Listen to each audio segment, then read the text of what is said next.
사도 바울이 제2차 여행 중에 그러니까 AD 한 50년에서 51년경에 데살로니가 지역을 방문했다가 그곳에서 함께 갔던 실라와 디모데와 함께 세웠던 교회가 바로 데살로니가 교회입니다.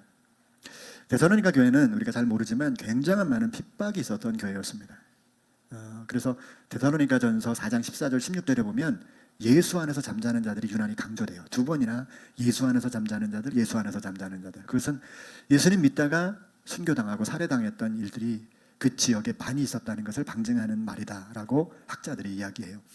자, 이런 상황에 대한 데살로니가 교회에 대해서 바울이 데살로니가서라고 하는 편지를 보내게 돼요.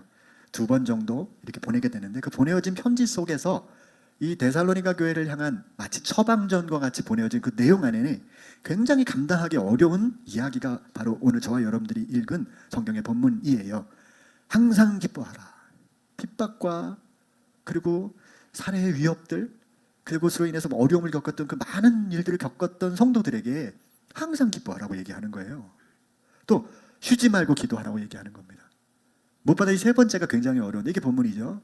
모든 일에 감사하라는 거예요.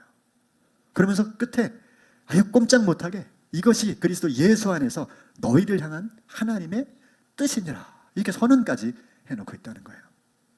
아무리 힘들어도 하나님의 뜻을 잃지 마라. 그건 항상 기뻐하는 거고 쉬지 말고 기도하는 거고 모든 일에 감사하는 거야. 이렇게 선언을 하고 있단 말이죠. 이게 참 감당하기 어려운 것입니다. 그래서 이 말씀을 가지고 우리가 잠깐 이 추수계절에 감사의 내용을 찾으려고 하는 겁니다. 항상 모든 곳에서 늘 해야 할 일에 관한 이야기를 하고 있는 거죠. 자그마한 일에도 상처를 받고 시험 들기 일수인 우리들에게 과연 이 말씀이 감당될까? 이게 맞는가? 이걸 할 수 있는가? 라고 하는 의구심을 품게 되는데 사도행전 17장에 보면 이 데살로니가 교회가 세워지는 과정이 자세하게 묘사가 되어져 있어요. 이 데살로니가 교회가 어떻게 세워졌냐? 좀 전에 말씀드린 대로 바울과 실라와 그리고 디모데가 함께 그곳을 방문했다가 약 3주간 그들에게 복음을 전합니다. 예수 그리스도를 소개합니다. 구약에 그렇게 증거했던 그분, 그 메시아가 곧 예수 그리스도다라고 하는 사실을 설명합니다. 그러자 많은 사람들이 그 말씀을 듣고 회심하고 예수님을 믿게 돼요. 얼마나 많은 사람들이 믿게 됐냐면 경건한 사람들, 헬라의 귀부인들까지도 이 믿음을 가지고 믿음을 갖게 돼요. 그런데 문제는 이걸 시기했던 유대인들이 유대교죠 정확히는 예수님을 메시아로 인정하지 않고 구약 성경만을 믿고 있고 지금도 그렇게 믿고 있는 사람들이 유대교인들이고 이스라엘 지금 현재 이스라엘이 가지고 있는 신앙이죠. 예수 그리스도를 예수님을 메시아로 인정하지 않는 그들에게 있어서는 일단 신앙을 떠나서 이게 너무 시기가 나는 거예요. 막 불편한 거예요 마음속에. 그러니까 이들이 어떤 일을 행하냐면 사람들을 동원하는데 시장 깡패들을 동원합니다. 불량배들을 동원해서 이 바울과 함께했던 동역자들을 제거할 계획을 가지고 이제 쳐들어오는데 그 집이 야손이라는 사람 집에 바울과 그 일행들이 머물렀던 것 같아요. 밤에 그 집을 급습합니다. 그런데 다행스럽게 바울과 그 일행들은 싹 뒷길로 빠져서 베레아라는 곳으로 동료들과 함께 보내어지고 그곳에 머물렀던 야손과 그 일행들이 그들에게 붙들려서 폭행을 당하고 관가로 끌려가는데 가서 뭐라고 고발하냐면 이 사람들이 로마 황제 대신 예수가 왕이라고 속이는 사람들입니다 라고 고발을 합니다. 사실 억지고 말도 안 되는 이 무고죄인 거예요 이게. 그런데 그 당시에 부패한 이 비리 관리들은 보석금을 받고서 이 사람들을 풀어주죠. 야손뿐 아니라 야손과 함께 끌려간 사람들이 다 재정적인 어마어마한 손실을 보고서야 풀려나는 상황이 펼쳐진 것이 바로 이 데살로니가 교회의 시작이요 또 출발점이었습니다. 여러분 사도행전은 풀려났다 이 말로 끝나는데 그러면 그 억울함을 당한 이들의 심정이 어땠을까를 한번 상상을 해보세요. 그러니까 오래전부터 믿은 것도 아니에요. 불과 3주 전에 예루살렘으로부터 바울이라는 사람이 신라라는 사람과 당도한 거죠. 그리고 예수님을 소개했고 자기들은 그 예수님이 나의 구주라고 믿었는데 이제 막 믿음을 갖기 시작했는데 3주 만에 펼쳐진 일은 아니 사람들에게 개 끌려가듯 끌려가서 관아에 고발당하고 어마어마한 재정적 손실만을 입은 겁니다. 여러분 이게 얼마나 마음이 속상할까요? 난 이제 믿음을 출발하고 이제 믿음을 좀 가지려고 하는데 어려움이 당도했으니 이때 마음이 어땠을까? 아이고 우리가 사람들을 잘못 만나보니 이런 재수없는 일을 겪게 됐어. 3주 전에 이상한 일을 별거를 다 만났는데 우리 다 잊어버리자고 그랬을까요? 저는 그렇게 생각하지 않습니다. 왜? 데살로니가 교회가 결국 세워졌잖아요. 그들을 통해서 즉 주님을 만난 경험을 했다면 절대로 그럴 수 없습니다. 절대로 그럴 수 없습니다. 제가 오늘 윤원식 성도님께 믿음을 설명하면서 그랬어요. 믿음이 뭐냐면 말이에요 우리가 살아가면서 경험하고 살아가면서 깨달은 것들을 믿는 게 아니에요. 그건 믿음이 필요 없어요. 살아가면서 경험한 건 그냥 경험이에요. 살아가면서 깨달은 건 그냥 깨달음이에요. 그런데 믿음은 뭐냐면 경험도 안 되고 깨닫지도 못한 걸 믿으라고 할 때, 받아들일 때, 그때 필요한 게 믿음이에요. 믿음이라는 건 그래서 믿어지는 게 아니라 믿기로 결심하는 거지. 내가 내 안에 믿음이 있어요? 이게 아니라고 말씀을 드렸어요. 그랬더니 이분이 금방 그걸 이해하셨어요. 여러분도 이렇게 이해하시죠? 그래서 성경은 시작할 때부터 끝날 때까지 다 믿을 수 없는 것만, 경험될 수 없는 것만, 이해될 수 없는 것만 기록해놨어요. 죽었다가 살아나는 걸 무슨 수로 경험하냐고. 오병이어로 물고기 2마리, 보리떡 2개로, 보리떡 5개로 5,000명, 아니 2만 명을 먹였다는데 봤냐고. 그래서 어떻게 해요? 그걸 다 모아서 우리는 어떻게 믿음으로만 받아들이게 만든 거예요. 그래서 여러분 오늘 예배 시작할 때 우리 뭐 했어요? 신앙 고백했죠. 그게 뭐예요? 나는 천지를 창조하신 하나님을 믿습니다. 나는 그 아들 우리 주 예수 그리스도를 믿습니다. 그러니까 다 믿음만 불러놓는 거지. 다 경험되지도 못하고 이해되지 못하는 것들만 모아가지고 우리는 그걸 믿겠습니다라고 하는 믿음 공동체로 모인 게 우리 모임이에요. 그래서 모든 예배 때마다 우리는 신앙의 고백을 하는 거예요. 우리는 경험 공동체가 아닙니다. 우리는 이해 공동체가 아닙니다. 우리는 믿음 공동체입니다를 우리 스스로 정체성을 확인하는 거거든요. 이걸 말미암아. 그래서 우리는 그 믿음의 요소들만 다 모아다가 사도신경이라는 것을 가지고 고백을 하는 겁니다. 자, 그런데 여기서 중요한 게 뭔지 아세요? 믿기 전에는 경험도 안 되고 이해도 안 돼서 우리가 믿겠지만, 그런데 놀라운 건 믿으면 보이기 시작해요. 믿으면 경험되기 시작하는 거예요. 이게 없으면 믿었는데 경험되지도 않고 믿었는데 이해되지도 않으면 우리가 믿음을 가질 수가 없어요. 끝까지. 믿었는데 경험되고 믿었는데 알게 되고 깨달아지고 거기서 기쁨이 오고 감사가 넘치게 되는 게 신앙인 줄로 믿습니다. 여러분 이걸 발견하셔야 돼요. 그래서 믿고 난 다음에 이런 경험이 없는 상황이 되면 믿기가 힘들어져요. 근데 제가 여기 계신 분들 대부분이 믿음을 가지고 바라봤기 때문에 보이게 되고 경험하게 됐기 때문에 아직까지 나오게 되는 줄로 저는 믿어요. 혹시 나는 한 번도 경험이 없다, 나는 믿었는데 한 번도 깨달아지지도 않았다, 그런 분들 계신다면 어떡하죠? 네. 조금만 더 기다려보세요. 반드시 그 믿음의 결과를 얻을 수 있습니다. 그래서 저는 오늘 확신하건대 야손과 그의 형제들은 보석금을 잃어야 되고 어마어마한 재정적 손실을 보고 얼마나 자존심 상하고 얼마나 부끄러운 일이겠습니까? 그럼에도 불구하고 아마 성도들과 조용히 돌아와서 그들은 그 집에서 모여서 찬미하며 가져가심도 감사, 이것도 감사, 그러면서 하나님께 감사의 고백을 드리지 않았을까요? 훗날 바울의 보낸 편지 데살로니가서를 읽으면서 자신들이 결코 잘못되지도 않았고 주님의 복을 누리는 친백성이 되었음을 감사했을 것입니다. 자, 그래서 여러분 우리는 이 데살로니가 교회가 세워지는 일에 있어서 나타난 감사를 보면서 전 2가지를 좀 말씀을 드리고 싶어요. 첫째는 이런 겁니다. 자, 힘들고 어려운데 어떻게 감사를 해? 배추 10포기 파갔는데 어떻게 감사하냐고 이렇게 될 수 있어요. 근데 성경의 기준을 우리는 따르는 사람들이라는 거예요. 내 생각과 내 판단으로 사는 사람들이 아니라 저와 여러분들은 성경을 기준으로 살아가는 사람들이라는 거예요. 여러분 성경은 우리의 삶을 외면하는 책이 아니에요. 너희가 삶을 어떻게 살든 상관없어 이런 책은 아니에요. 이 말은 뭐냐면 하나님께서 우리의 마음을 모르시면서 하늘보다 높은 곳에 앉아가지고 우리의 상황을 다 외면하시고는 야 그냥 내 말만 따라, 내 명령만 따라, 그런 분이 아니라는 거죠. 그분은 우리의 삶에 가장 필요한 것을 제공하시는 분이세요. 믿으십니까? 나의 삶에 가장 필요한 걸 제공하는 겁니다. 그게 우리 하나님이에요. 마치 우리가 자녀들에게 가장 좋은 걸 주기를 원하는 마음처럼 하나님께서는 우리에게 가장 좋은 걸 주시기 원하세요. 그러므로 여러분 어떤 상황에서든지 내 감정과 나의 지식과 내 의지로 행동하기 전에 하나님의 뜻이 어디 있을까? 이걸 먼저 찾는 거예요. 그런데 하나님께서 기뻐하는 게 하나님의 뜻이라는 거예요. 그 일에 대해서 절망하고 두려워하고 고통하는 게 하나님의 뜻이 아니라 기뻐하고 오히려 그 일을 놓고 기도하고 오히려 그 일에 감사하는 게 하나님의 뜻이라고 알려주는 거예요. 여러분 우리를 향한 하나님의 뜻이 결국 우리에게는 가장 좋은 길이라는 사실을 믿고 성경의 기준을 마음이 믿고 따라가는 우리가 되었으면 좋겠습니다.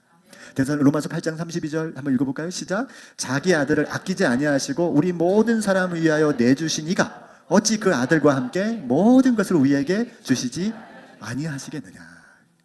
더 좋은 걸 주신다는 거죠. 이걸 기대하는 거죠.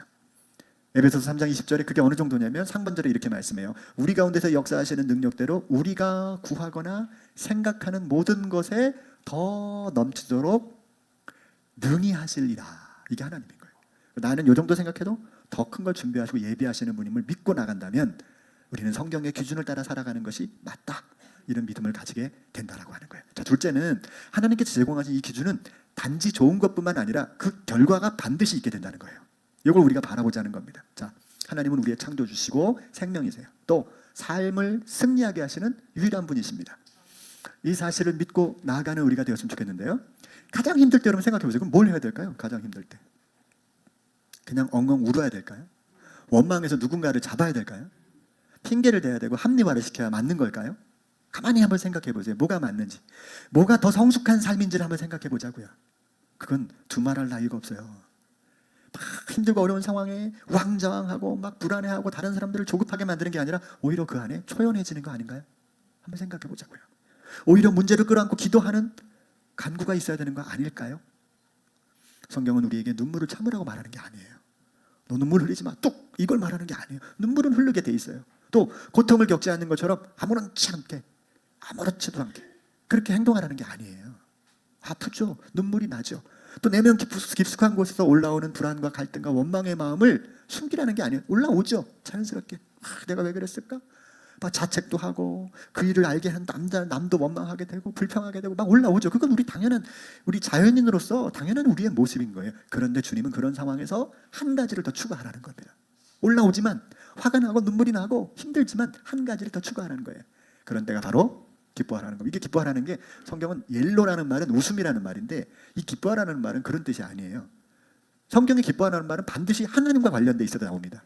그러니까 이 기쁨은 괜히 힘든데 호허거리는 얘기가 아니라 마음의 깊은 평정을 잃지 말라는 거예요. 즐거운 마음속에 그 하나님이 주신 그 평안의 마음을 놓지 말라는 얘기입니다. 그리고 그때가 기도하라는 거를 기도하라는가 보구나. 더 무릎 꿇으라는가 보구나. 지난 순례를 마치고요. 돌아오는 비행기 편에 이슬람 그 공항에서 갑자기 발칵 뒤집혔습니다. 이 전체를 주관하는 그 일에 총무 역할을 했던 목사님이 여권을 잃어버린 겁니다. 여러분 거기서 여권을 잃으면 어떤 상황이냐면 그 사람은 2달 동안 그 여권에서 먹고 자고 있어야 돼요. 그 공항에서 2달간 먹고 자야 돼요. 얼마나 끔찍한 일입니까? 네, 갑자기 이제 몇 사람들이 4-5명이 갑자기 똘똘 뭉쳐가지고 공항 그 들어오는 입구서부터 찾으러 가자를 나섰습니다.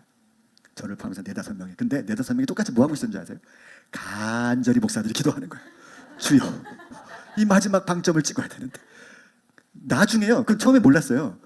갔는데 공항 검색대에서 떨어뜨린 걸 공항 직원이 가지고 있었어요. 그래가지고 바로 찾아서 올 수 있었습니다. 근데 그 일이 딱 밝혀진 다음에 다 같이 고백하는 겁니다.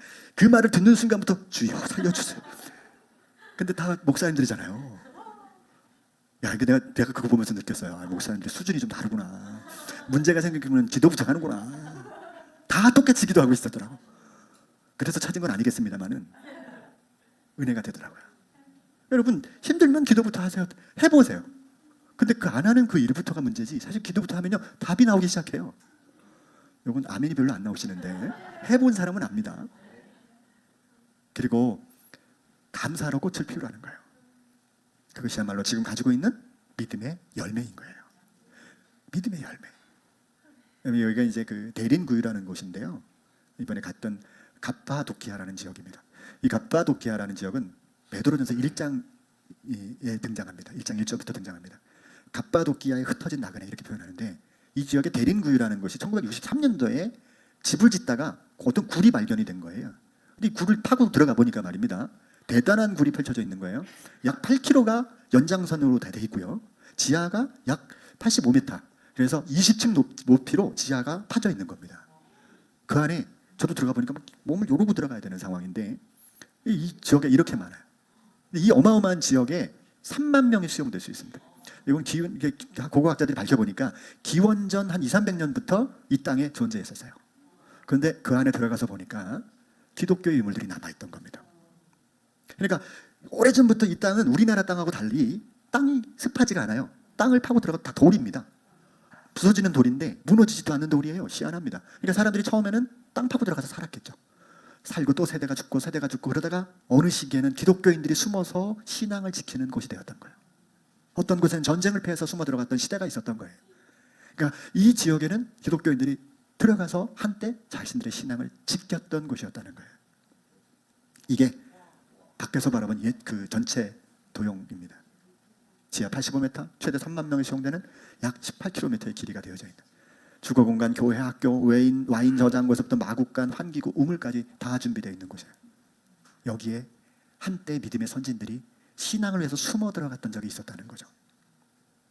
그들이 기쁨과 감사의 마음을 가지고 있지 않았다면 어떻게 그 깊은 굴에서 자녀들을 키울까요? 한 번도 밖으로 나오지 않고 거기서 생을 마감한 사람도 있었을 텐데 어떻게 그렇게 할 수 있었을까요? 주님을 향한 감사의 마음이 있었다는 거죠. 그것입니다, 여러분. 감사하니까 뭘 생겼다 이게 아니에요. 우리 신앙은 뭐냐? 그것이 곧 우리의 삶의 결실이라는 겁니다. 뭐가? 감사가. 그러니까 여러분, 이 감사했더니 뭐가 나온다 이러지 마시고 가장 어려울 때 감사할 수 있다는 그 마음, 그게 믿음을 가지고 있다는 증거이고 신앙의 열매라는 사실을 믿으시기 바랍니다. 우리의 믿음을 무엇으로 확인할 수 있을까 생각해 봅니다. 그건 세상 사람보다 잘 되고 뭐가 더 풍성해져서가 아니라 더 높은 자리에 올라가고 내가 펼쳐졌던 사업이 성공하고 내가 계획했던 일들이 성취되는 게 아니라 그 과정 안에 갖는 믿음, 그 안에 포기하지 않는 기쁨, 그 안에 하나님을 바라보는 끊임없는 간구가 우리들의 열매라는 사실이죠. 심지어 가장 힘든 순간조차 주님의 은혜, 기쁨과 기도, 감사의 마음을 가득 품게 되는 믿음의 열매를 가지고 살아가는 저와 여러분들 되었으면 좋겠습니다. 기도하겠습니다. 고마우신 하나님, 오늘 우리들에게 믿음을 주셔서 고맙습니다. 그런데 그 믿음의 열매라는 것이 우리가 잘 믿어서 세상에서 높아지고 더 많이 가지게 되고 더 많이 누리게 되는 것이 아니라 어떤 상황에서도 우리들의 마음에 평정을 잃지 않는 기쁨, 어떤 상황을 가지고도 하나님 앞에 간구하고 기도하는 마음, 가장 힘들 때조차도 감사를 잃지 않는 그 마음이 우리에게 하나님이 주신 귀한 열매인다는 사실을 기억하고 살아가는 저희들 되게 해 주시옵소서. 그래서 어떤 상황 속에서도 이 믿음의 증거들을 세상 가운데 보임으로 하나님의 나라를 보이고 하나님의 승리를 세상 가운데 보일 수 있는 주의 자녀들이 되게 해 주시옵소서. 예수님의 이름으로 기도드렸습니다. 아멘.